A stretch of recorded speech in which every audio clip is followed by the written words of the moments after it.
Welcome to the Parenting Roundabout podcast. I'm Terry Morrow. And I'm Catherine Haleko. As parents and parenting writers, we can't help but see everything through a parenting lens. But as our kids have become adults, we find ourselves more interested in getting caught up on movies and streaming than on going over the same parenting topics over and over. So since we're pretty sure we can find parenting wisdom anywhere, we're going to talk about what we're watching, what we thought about it, and maybe what we can learn from it, if only what not to do. Watch and listen along, and let's all make like we're doing something important for our families. Each Wednesday, formerly Tuesday, but now Wednesday, we bring you our thoughts on a newer entertainment property. And for this week of August 26th, we are saying adieu to A Gentleman in Moscow, a limited series on Paramount Plus. And we're also picking up with our friends at Only Murders in the Building, season 4. It is back. But before we get to the murders in the building, we are going to finish up with A Gentleman in Moscow, which ended, I don't know about you, but I needed several tissues to get through this episode. So would we say that there was a murder in the building? Because when last we saw the weasel, his prospects did not look good. Yeah. They didn't. I don't know if Alexander meant to actually kill him, but yeah. It seemed like a possible outcome. It did. Certainly the weasel felt like he was being killed. Yes. He was left in a boiler room, chained to a chair, and he said, "What, you're going to leave me here? Oh, someone will come for you." Like, no, nobody likes that guy. I don't think. Well, he had he had that self-awareness too. The weasel said, "No, they won't." Yeah, they certainly buddy. will not. and who brought about that turn of affairs? Pray tell. Right. This is why maybe you want to be friendly with your coworkers, friend. I don't know. Yeah. Maybe not keep dossiers on them, but instead come by for some bouillabaisse one day. Right. Exactly. So in this final episode, we get Sophia's dramatic escape.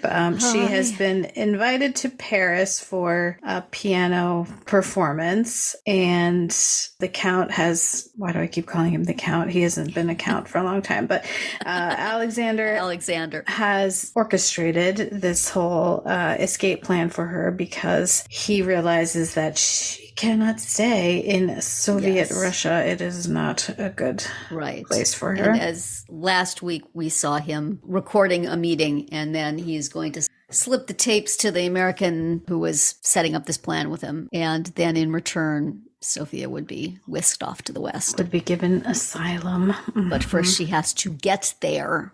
Right. From the concert hall. And, I'm watching this. Number one, she's narrating it, so she's probably okay. Right.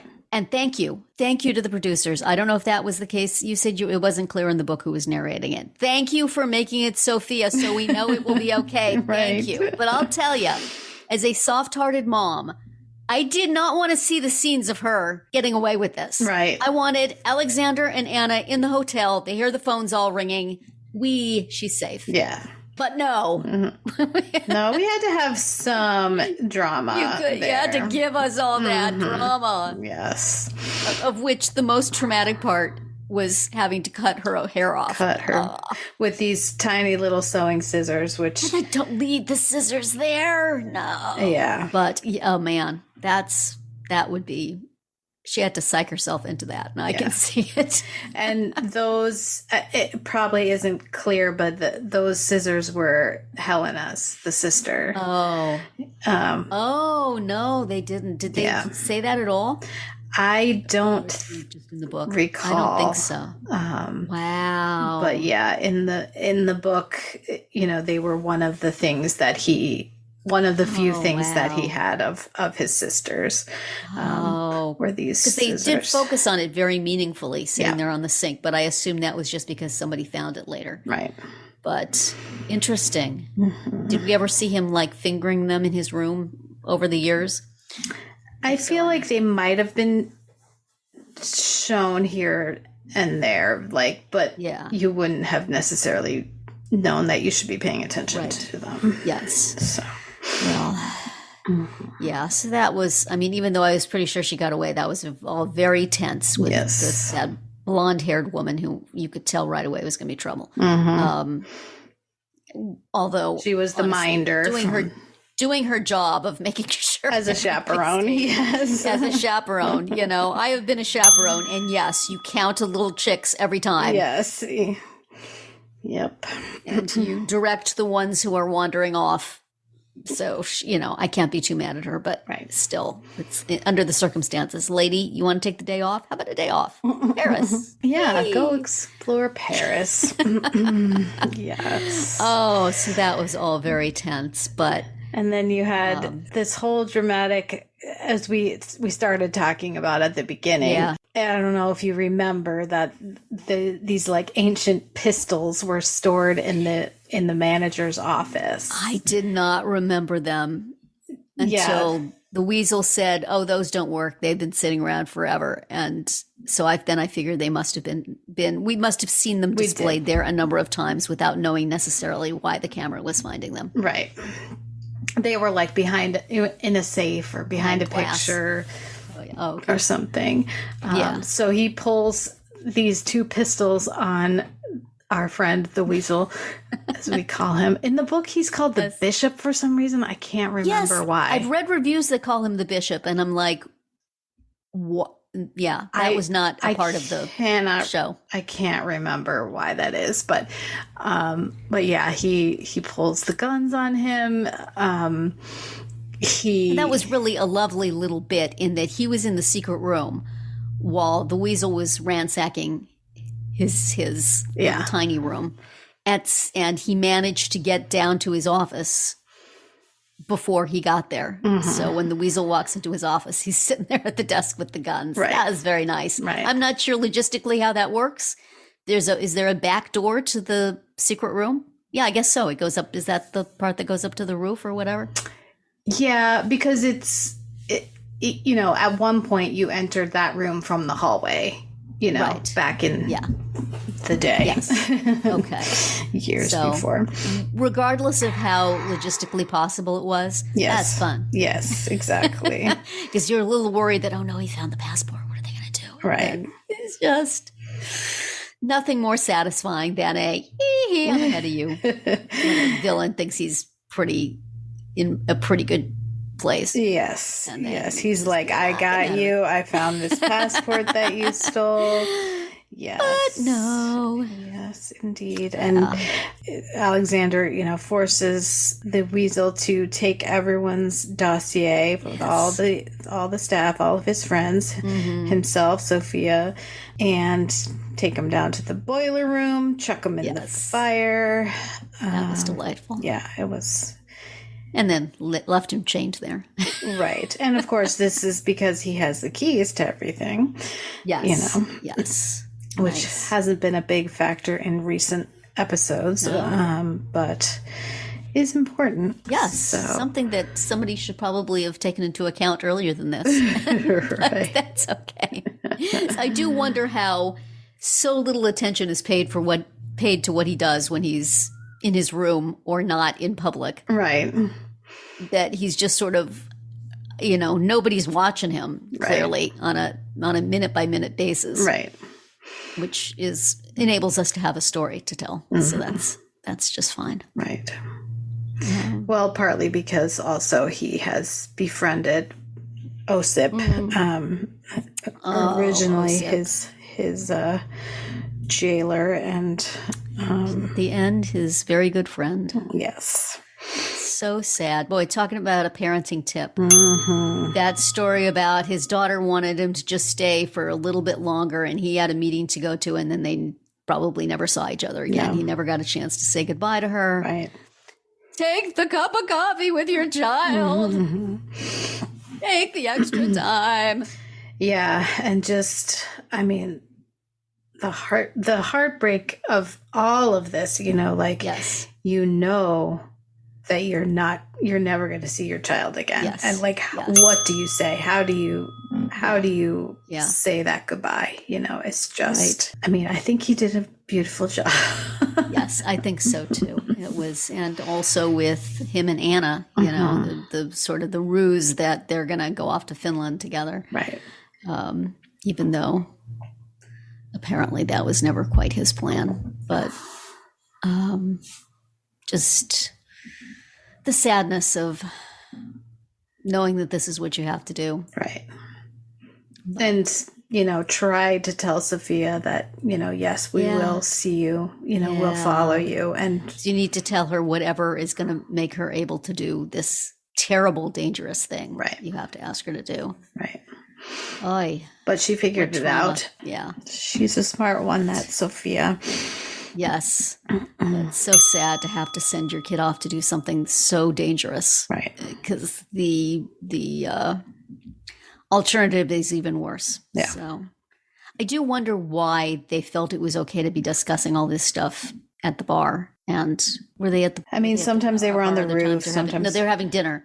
Yeah, I think Anna and Alexander were having dinner and talking about things that I would not think one would want to have overheard. And right. Same for Sophia and Anna. But you know, I guess everybody's friends. Everybody, all the help is their friends. Yeah. So, and the weasel is behind the counter, but right.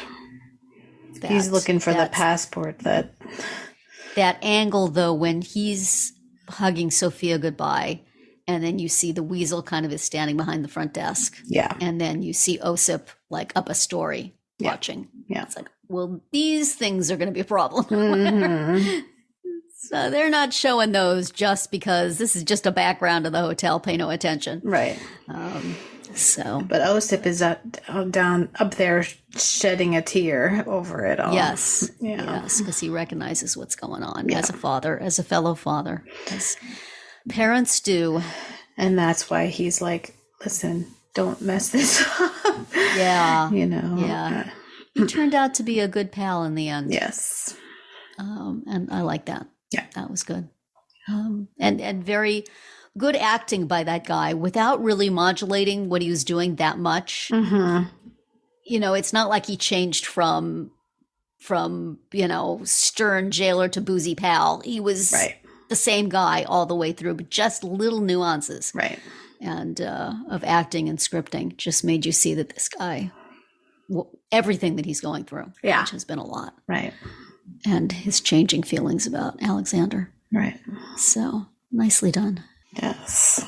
So to spoil everything about this, you know, Yes. Sophia gets away with it. Yes. She gets out of the concert hall, having cut her hair, but still looking exactly like Exactly. herself. Yes. It's the hat. You know what? Yeah. She was wearing a hat. I mean, if she was going to wear a hat, she could have just put her hair up under the hat. And also, which would have been faster. After showing Olympic gymnast levels of ability to scamper up a wall of a bathroom and stand at the top of the stall. Right. How I could not do that to save my life. Mm-mm. I believe people can, but I guess fear. Yeah. Because that was a little bit of a feat. Well, she, like you said, she was doing it to save her life, so. I guess so, but you have to have that idea. Then you have to figure out how, I mean, crawling, it seemed like it was a little unlikely, but that's fine. If it saves her, that's fine. Right. They could have set it up a little bit with her doing gymnastics and like climbing up the stair, doing things at the hotel that showed her ability to do that. Right. She said, "Oh, this is just like that place I climbed in the hotel. I can do this." Yes. We could just you know, retroactively imagine that was the case. Yes, exactly. So, you know, we know it's okay because all the phones were ringing. Right. That was the signal that Alexander had worked out with the American That's a guy. good signal. Yeah. Yeah. Yep. Just don't have to say anything. Just set all those phones a ringing. Yep. And we can relax. Yeah. So, and then they left the ending between Anna Anna and Alexander ambiguous as to Well, whether... you see Anna at the train station, and Osip comes and tells her basically that Alexander is not coming, but you better get on that train. You can use and get on that train. And then she's standing there, and the train says all aboard, and it sounds like it's leaving. So does she not get on the train? Does she just really get it? It's unclear. They left that unclear, and then they show them together in the countryside. Well, they show him walking out of the hotel into the light. Yes. And then we have a little scene of them, a little gauzy scene of them scampering about a little. Out in the country.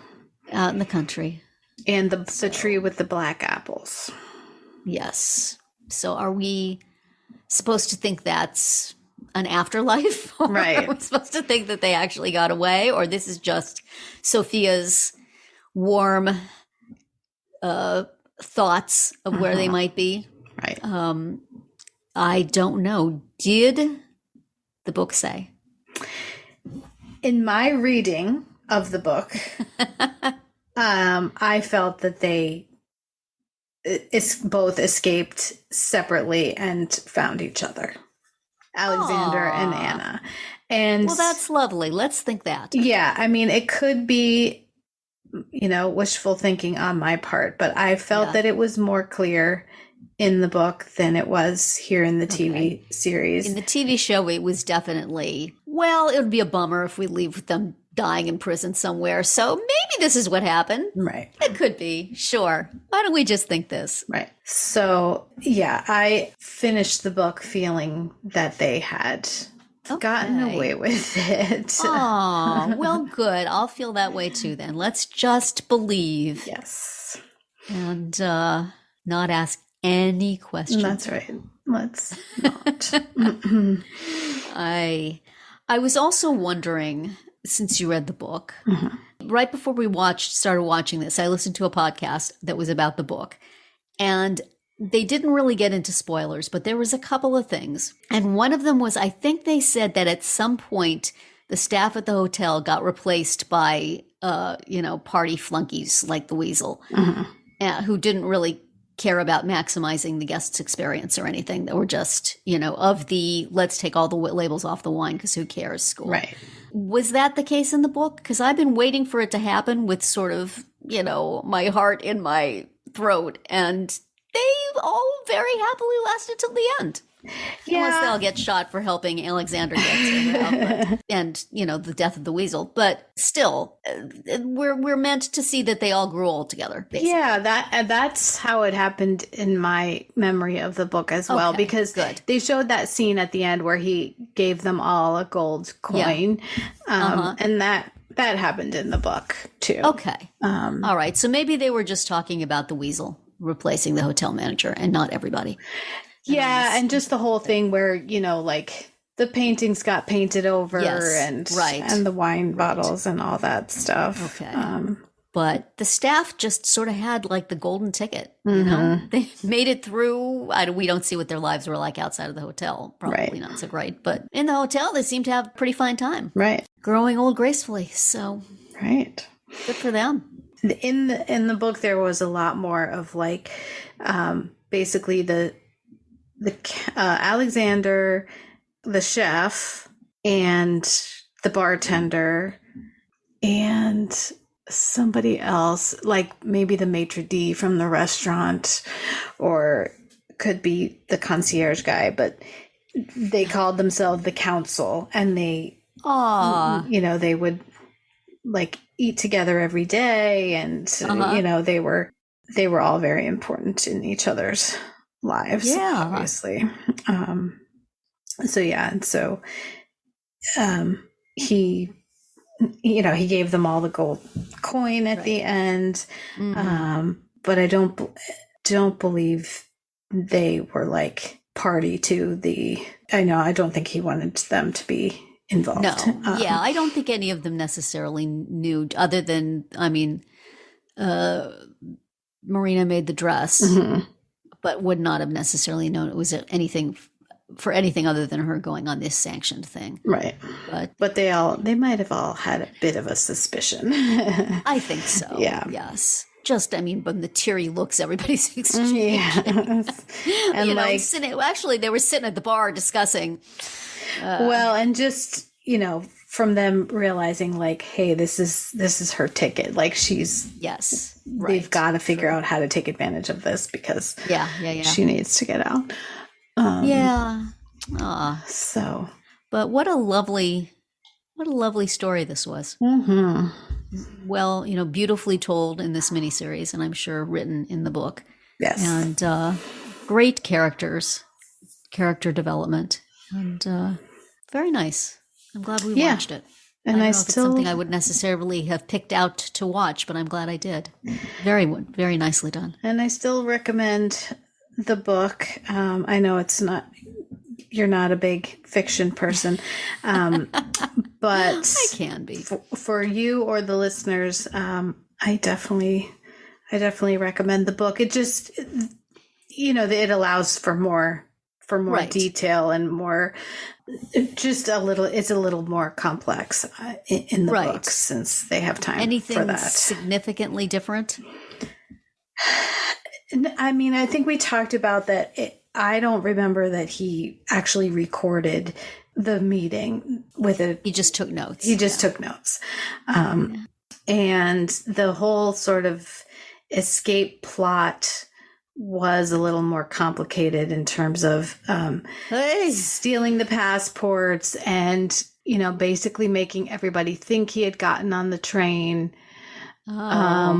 But he didn't, he went, he stayed in Russia and went into the country. And wow. So, and there was a whole thing with there was this American salesman who he had befriended over the years. And, that character wasn't even in the TV show at all.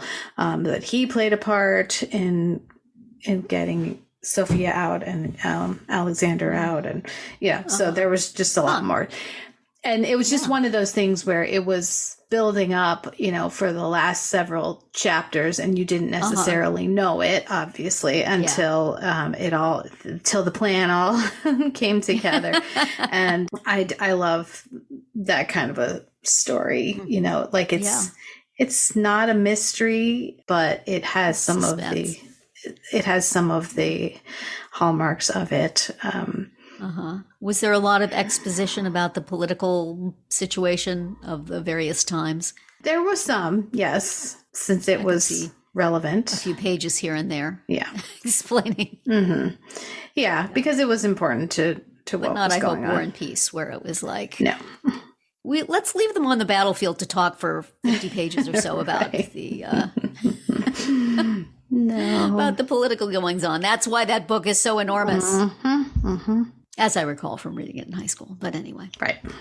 Well, this was delightful. Thank you for suggesting it. Yeah. How old were these characters at the end? How old was Alexander supposed to be at the end? I mean, over 60. Actually say in the book? Okay. Because we were talking last week about them aging like Ewan McGregor up, and he's 53. Yeah. So... they were younging him down most of the time. Right.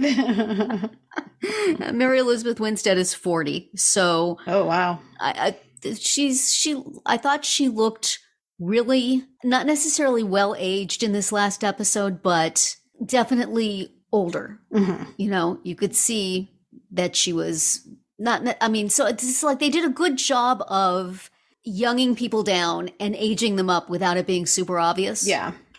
With it just looking like the people and you don't really question it. Right. So nicely done. Makeup department. Makeup department. I don't know if they have awards for that at the TV level, but nicely done. And the costumes, of course, were also just excellent. Right. I did think after what you mentioned about Alexander having a problem with Sophia's bare-shouldered dress, that he was going to look at that dress and say, never mind the fact that you're about to go do this dangerous thing that could get you killed. Put a jacket over that, miss. That's much too yeah, that was the dress. Much too revealing. That was the one in the book. That was the one. That was quite. Doesn't she need a place to tuck the microfilm or something? Yeah. You forgot to put a back on it, Marina. What the heck? Did you run out of fabric? Yeah, that's about the reaction that he had. I was going to say. And Anna had to tell him to knock it off. So. Which you can certainly see her doing. Yes, but for sure. So, from a very somber and sad and sentimental ending of a work of literature brought to the screen, we move on to something pretty silly. Yeah. But maybe that's what we need. You know what? We'll wring out our handkerchiefs and just watch something dumb for a little while. Not dumb necessarily, but not a nuanced portrayal of a person's life over the course of many decades as they deal with the political firestorms outside and form unexpected human connections within a limited scope of people. Murders in the Building's going to LA! Woo! There's gonna be movie stars! Woo! Oh, there's Meryl Streep again! Wow! Oh, Eugene Levy's there! Hey, man! Yeah. Only Murders in the Building! It's back! It's back in all it's not at all somber splendor. That's right. And, sunny LA. Just what we need right at this moment. Right. So, yes, there is an adventure to LA in the opening episode. It's called Once Upon a Time in the West. We get the opening episode of season 4. Season 4. It's lasted this long.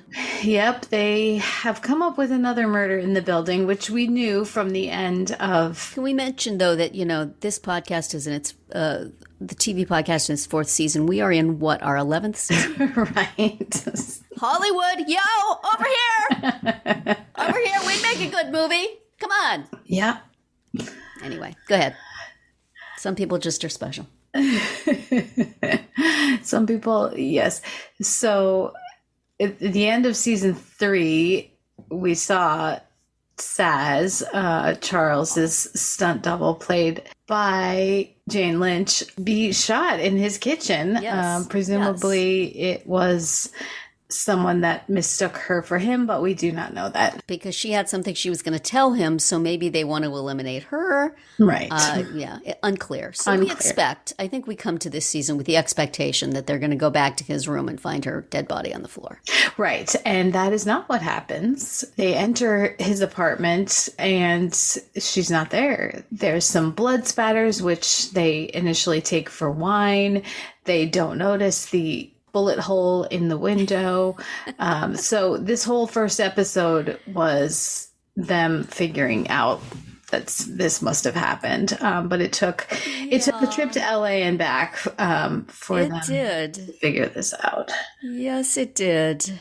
And I think that the sort of feeling about this season was that the whole thing was going to be set in LA, right? Mm-hmm. But they've already been to LA and come back in episode 1. So yeah, I guess it'll be bi-coastal. Yes, I would guess so. What did you think of this episode? I thought it was really pretty boring. And I went on to, there's not a lot of reviews out yet because it just, as we're talking about it, as you're listening to this, it's been out for a while, but it's been out for like 24 hours. Yes. As you're listening to this, it's been out for a day, but yeah, when we're talking about it, it's just, early in the morning. So there's not that many reviews yet, but people on X are excited about it. Oh my gosh, it's the best thing ever. It's the best first episode ever. Everything about it is wonderful. I'm so excited. I'm so excited. I'm like, did Hulu switch on me and not give me the right episode? Maybe a first draft that was. Okay.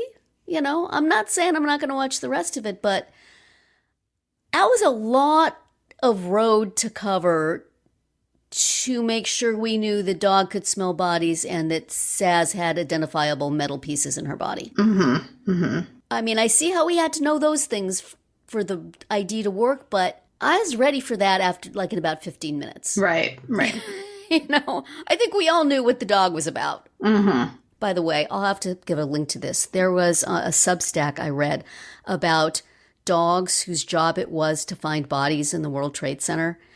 And it made me cry. It was so lovely. And so when I saw Gravy there, I'm like, oh, hey there. I know what you do for a living. Right. Oh, baby. Yeah.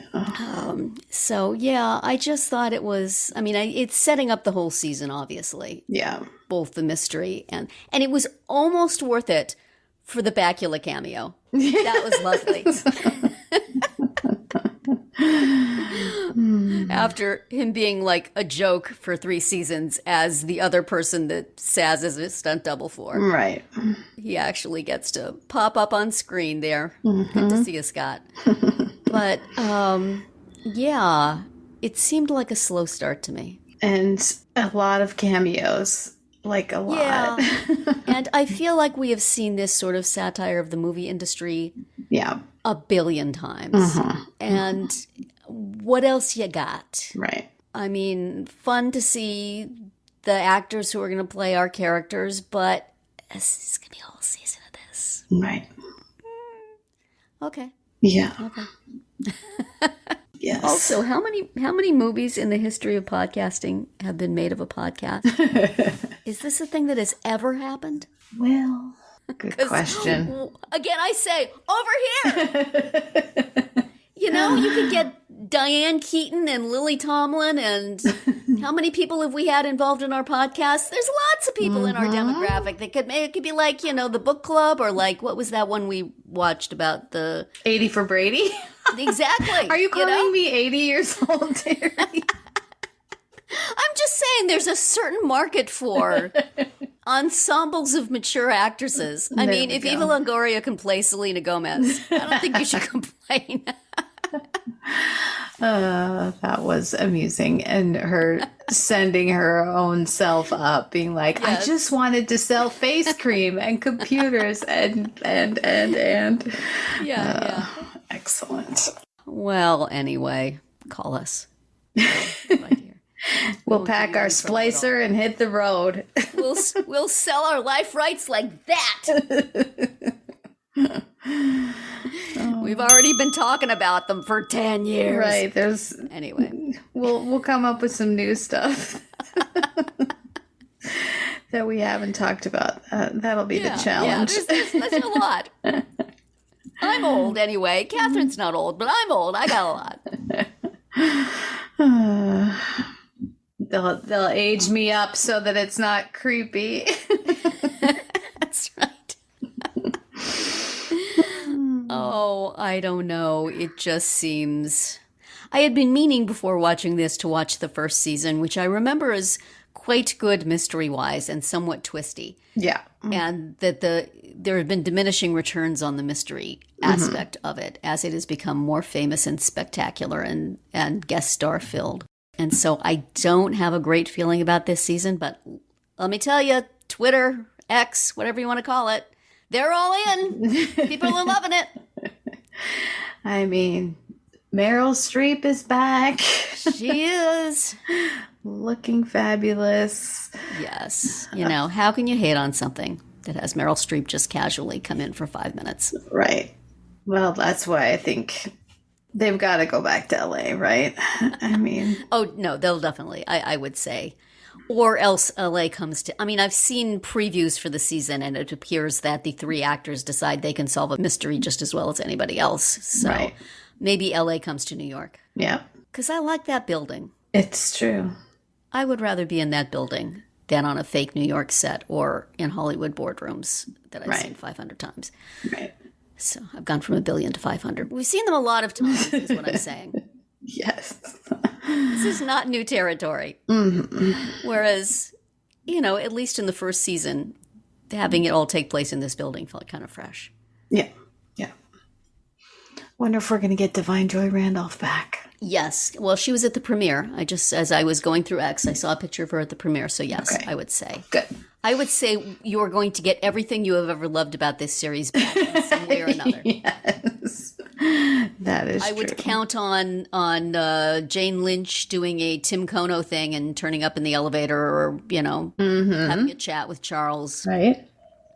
I think that there is a very long list of boxes that will be checked at some point over the next however many weeks this thing goes. Right. But I will say one thing that I liked and appreciated about it very much is the length.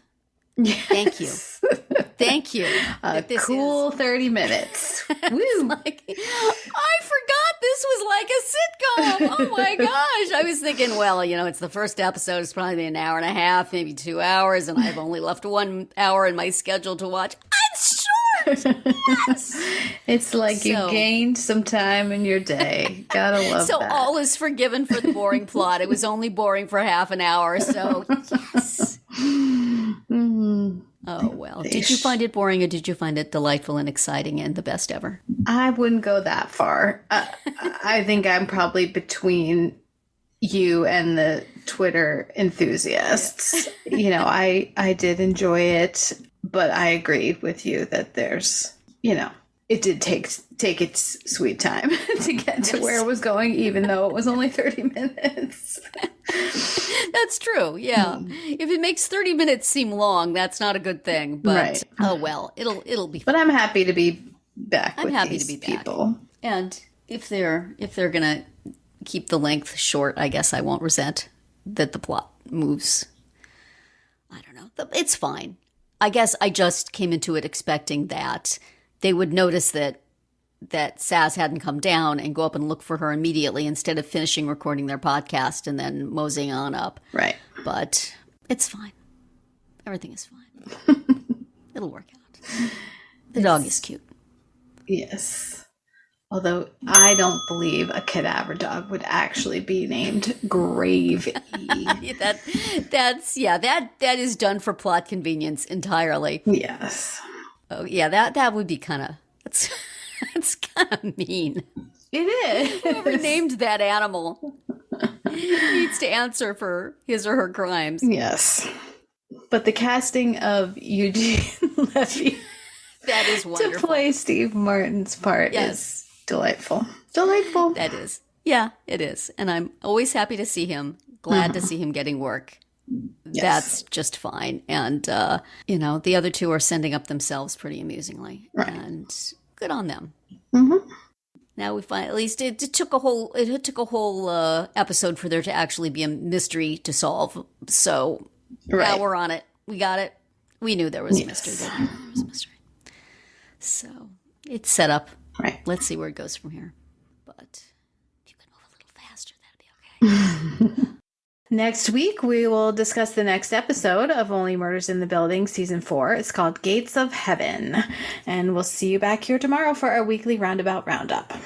I'm glad Gates of Heaven wasn't the last scene of A Gentleman in Moscow. Or was it? Thank you for listening. You can find all our episodes on Spreaker, Apple Podcasts, Amazon Music, or wherever you get your podcasts. You can find recaps, links, and an opportunity to comment on our website at parentingroundabout.com. You can also talk to us on our Facebook page, on Instagram, or on Twitter, where you'll find us at Roundabout Chat. And please visit our Amazon shop at amazon.com/shop/mamatude, where you can find links to a lot of the things we've talked about over the years.